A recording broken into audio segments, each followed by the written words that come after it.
આપણું જીવન છે કે જાજુ હું વૃક્ષ વિશે નહીં બોલું, ઘણા બધા મહાનુભાવોને બોલવાનું. જેમ મોરબી છે અત્યારે જેમ ઔદ્યોગિક સિટી બન્યું છે એની હવા, જેમ મોરબી છે અત્યારે જેમ ઔદ્યોગિક સિટી બન્યું છે એની હવાની અંદર જાય છે એટલે 10 વર્ષ પછી એ ડેમનું પાણી પીવા લાયક નહીં રહે.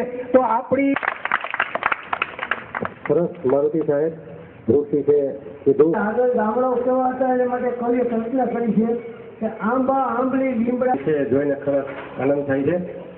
હવે એવી કોલેજ મોરબીના શિક્ષણમાં બાળાઓના નૃત્યમાં મહાનુભાવો, ગામના વડીલો, નાગરિકો પર્યાવરણ સંતુલન ટકાવવા સંકલ્પ કરું છું.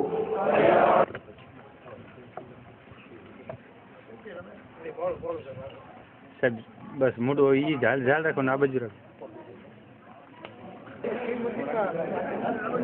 પટેલ સાહેબ આ બાજુ જોજો.